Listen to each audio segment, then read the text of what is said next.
It's been a minute since we had Nick Lee of the Guam EPA on the show. I wanted to bring him on kind of a round robin update on all things Environmental Protection Agency. Good morning, Nick. Hey, good morning, Chris. Good morning, Sabrina. Good morning, Jason. Good morning. What's up, Nick? I know you had a list of stuff to kind of update us on. You want to just jump into that, and then we'll just pop some questions? I know Bree has some really hard questions for you. No, I don't. Yeah, absolutely. So this past Thursday, the agency had its regularly scheduled board meeting for November. One of the topics that was brought up is the expenditure plan for the $1.3 million appropriation that the Mayor's Council of Guam received in the FY21 Budget Act. So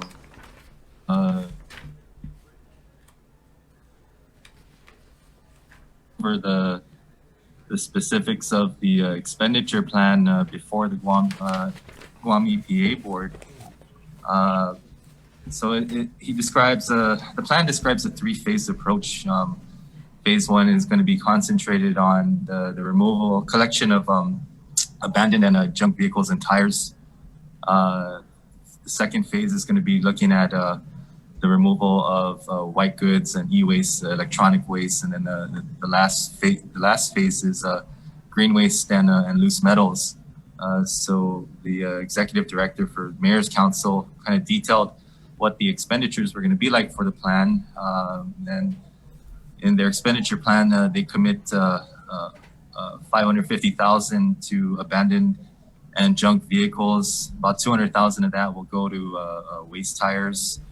$150,000 will go to electronics, e-waste, and then green waste is earmarked at $50,000, and equipment rental associated with the disposal and removal of these waste items is going to be around $300,000. So the law states that the Guam EPA board has to review all of this, the details of the expenditure plan within 30 days of receipt. So the Mayor's Council submitted the plan at the end of October.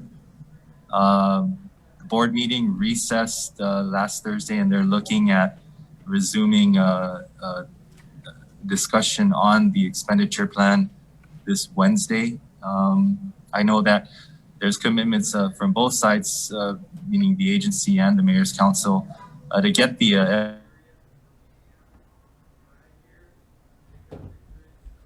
MOA process fast-tracked. There's still a review process that this has to go through so that we can get the money into the mayor's hands so that they're able to start the cleanup right away. And to that end, we do appreciate all the work that the mayors and the mayor's staff put in to get their villages cleaned up. So I'll have more. I could provide more details of following the Wednesday continuance of the board meeting as it relates to the expenditure plan from the Mayor's Council with their recycling revolving fund appropriation. Did you guys review how they spent the last allotment that was provided to them? Do you guys review that?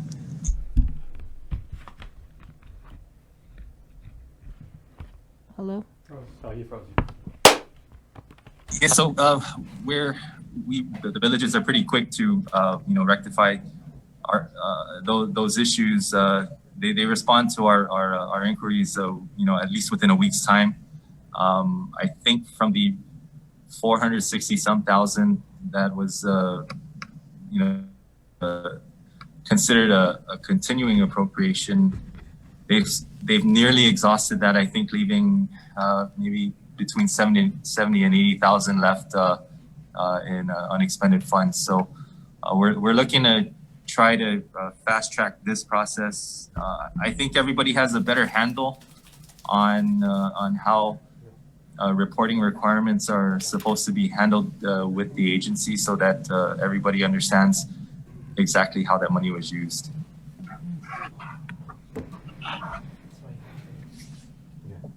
Are you back at Guam EPA, or are you still up at 311, or where are you? I am pulling double duty. I'm still with the Joint Information Center, physically located here at Guam Homeland Security. but I still have duties with the Guam EPA, so I'm kind of dual role right now. So aside from the recycling revolving fund that was discussed during Guam EPA's last meeting, was there anything else on the agenda that we should know about? Sure. So there's this project that our environmental monitoring and analytical services group kind of ventured into late last year. The program was awarded a $250,000 grant from NOAA specifically for marine debris removal.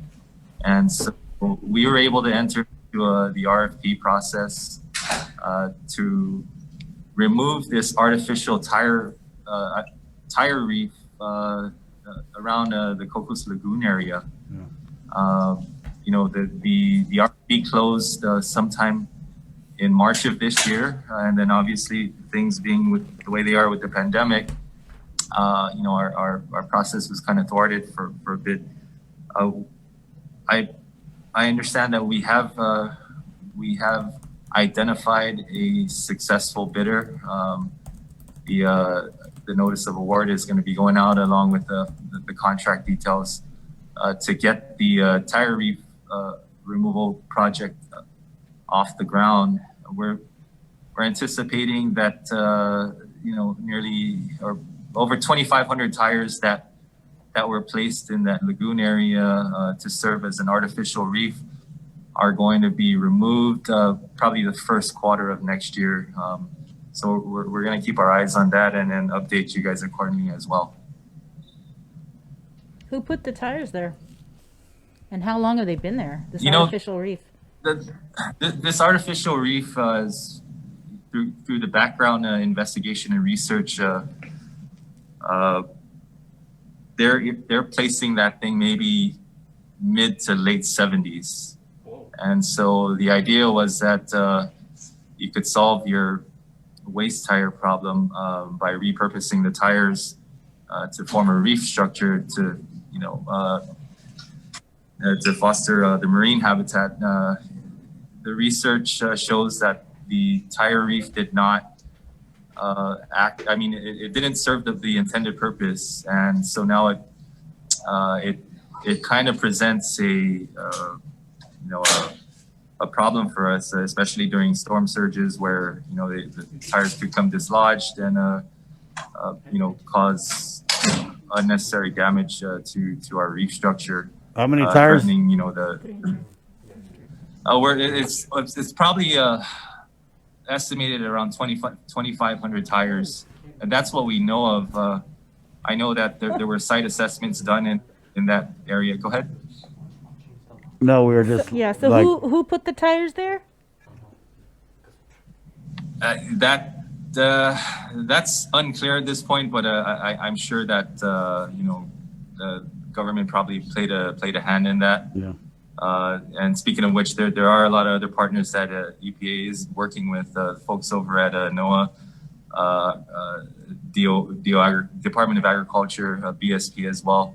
We're looking into getting the project off the ground,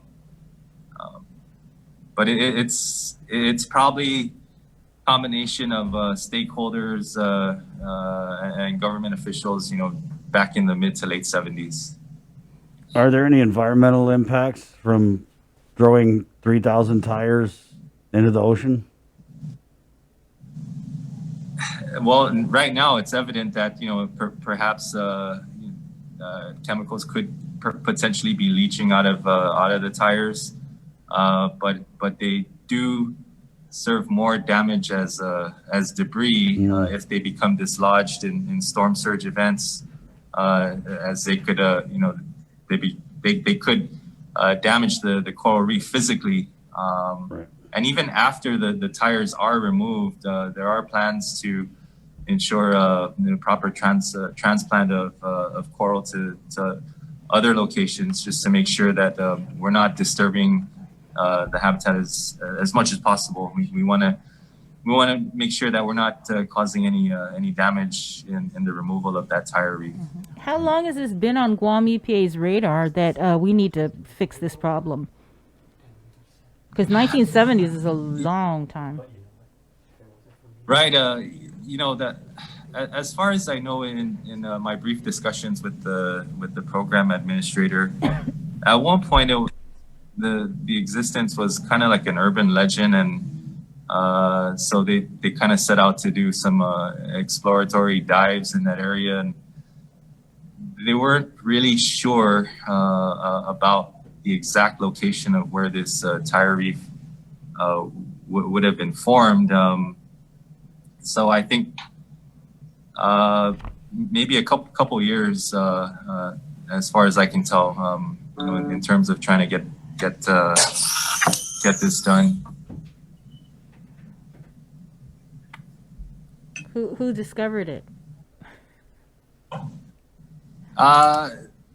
No, I think through our partnership with BSP, you know, the aquatic wildlife folks, we were you know, we were looking at where the reef could have been formed. Again, it was the research. There was some research in both documentation and anecdotal accounts as to, you know, what could have happened with these tires. How many feet of water are they sitting in? It's somewhat shallow, probably between 20 to 25 feet of water. So, you know, that going back to what the commitments are in terms of the contractor being selected, the tires are going to be disposed off on, and there is going to be a proper disposal plan to remove these things. So I know that there are going to be some logistical challenges. Thankfully, the depth is not going to play too much of a factor into that. You know, with, you know, between 20 and 25 feet. Right. Yeah. Any update on the parking lot structure in Tumon, the David Sue thing, or the Verona Hotel? Any of those issues been updated? Right, I do have a brief update on that. The program is working with the new owners and new management to get that cleaned up right away. I know that there is some correspondence, but that's the only update I can provide at this time. What was the update? I'm sorry, I missed it. What was the update? Solid waste. I'm sorry. The solid waste management program is in contact with with the new owners of those properties. So they are aware that cleanup does have to be done. That's the only update I received from the program. I don't know if there was anything more than the correspondence. Do you know who the new owner is? I would have to check my notes. Not off the top of my head, I don't. Okay. So do they assume all the history with the properties from the old owner, David Sue? It is likely that, you know, the buyer of the property will assume all the rights and responsibilities to that property. You know, but from our standpoint, you could reasonably assume that, you know, the new owner did not place or allow any of that solid waste to be placed there. But we are still very interested in working with them to get some corrective action done to clean that up. You know, with the COVID and everything, the pandemic, how much has Guam EPA been out there? Because illegal dumping before the pandemic, I remember it was a real hot issue, and you guys were getting taken to task on it. Is the agency or the appropriate division still out there trying to tackle this problem? And is it increasing? We do. Right, that's a great question. I think the last time, one of the last few times I was out at a illegal dump site, probably was with you, and then I know that we assisted Senator Joe San Augustine's office, you know, with the dump site investigation up in Chalon Ramirez. You know, we still receive those complaints, particularly with folks also burning their waste. So investigations are still occurring with across all the programs.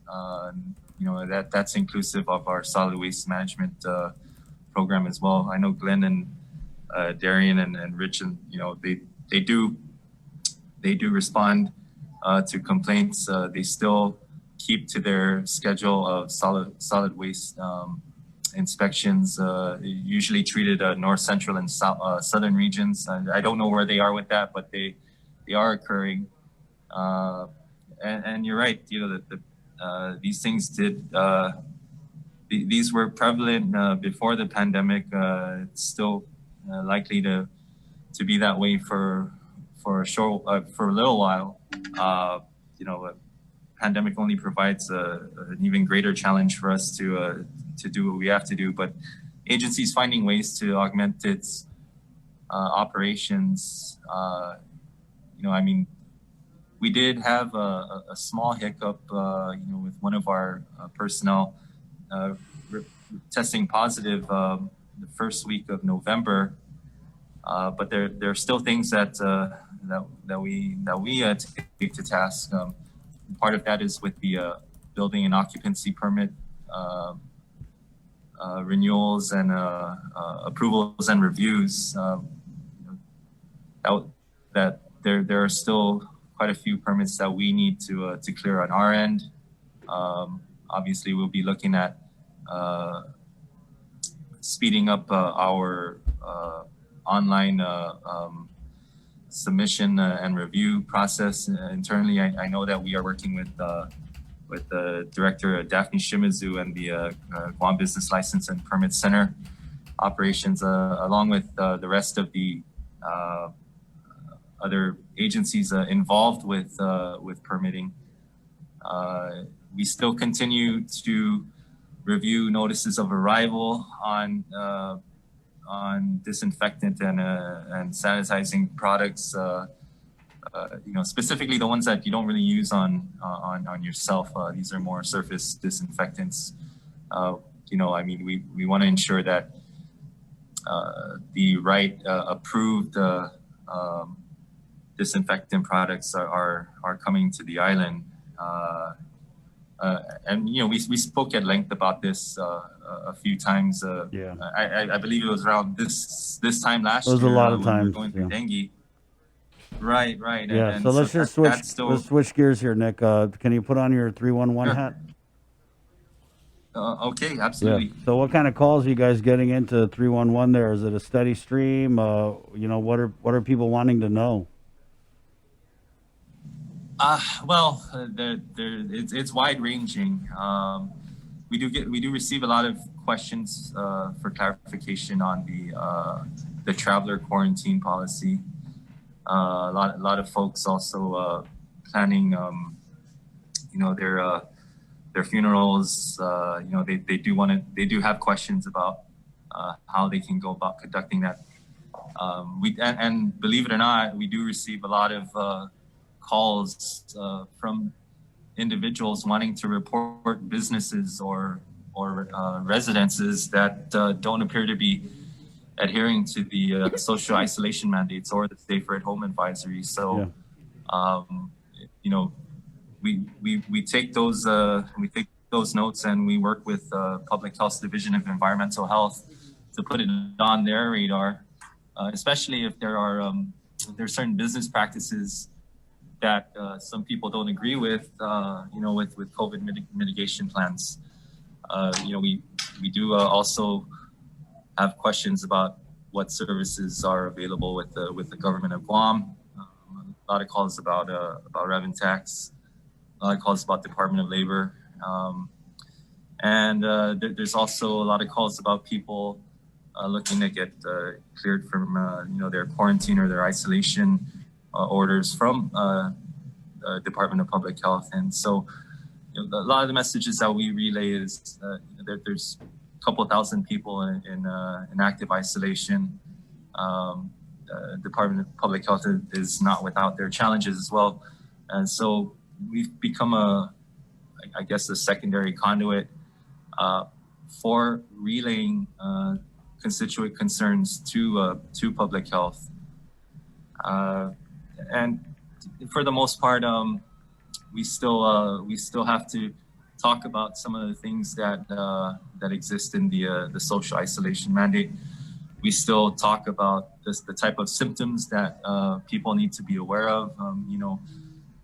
I know that Nurse Rose Loveridge, whom you've had on the show, still keeping very busy with the triage nurse hotline. That's 311 option number 1.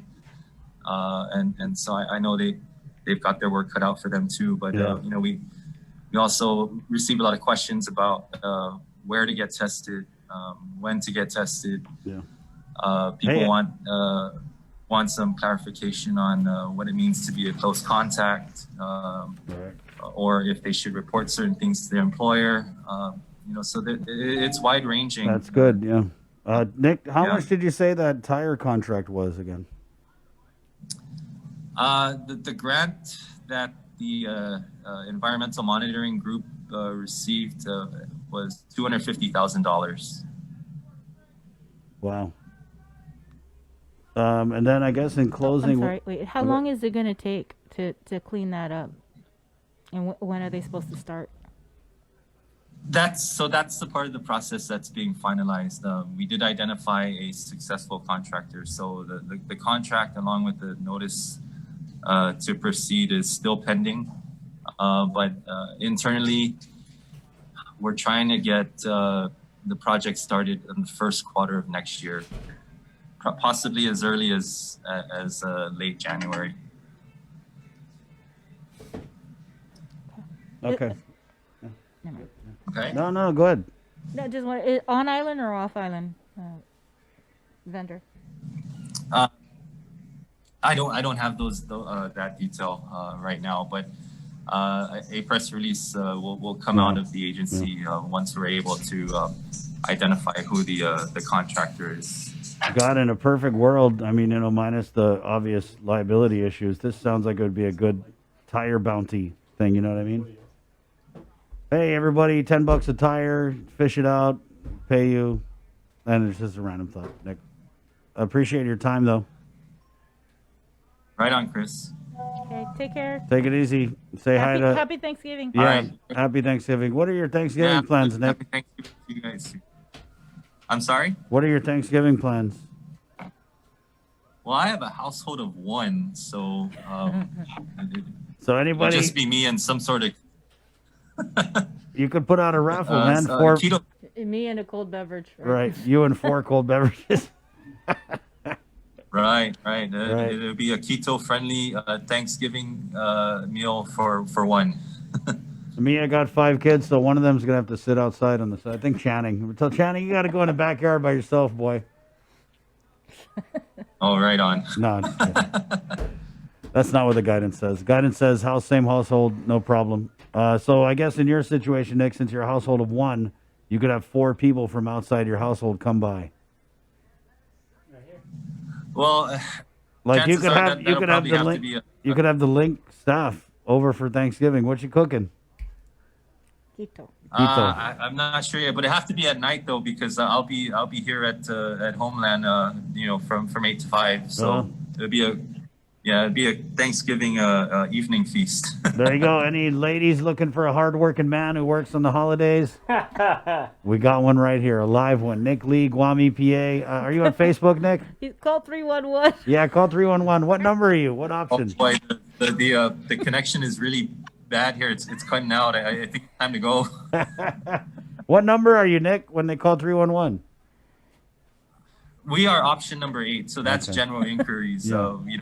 Option number 8. We get a lot of inquiries. I mean, it's still very necessary. There people. Not everybody has the technical or the financial wherewithal to go online and look these things up, or watch you do what you do on the link. And so the low tech option with the phone call is still very much necessary. Oh, yeah. Remember the Joint Information Center and the Emergency Operations Center with Guam Homeland Security and the Office of Civil Defense is an ad hoc body. So every form of communication that is available to us is going to be explored and exploited.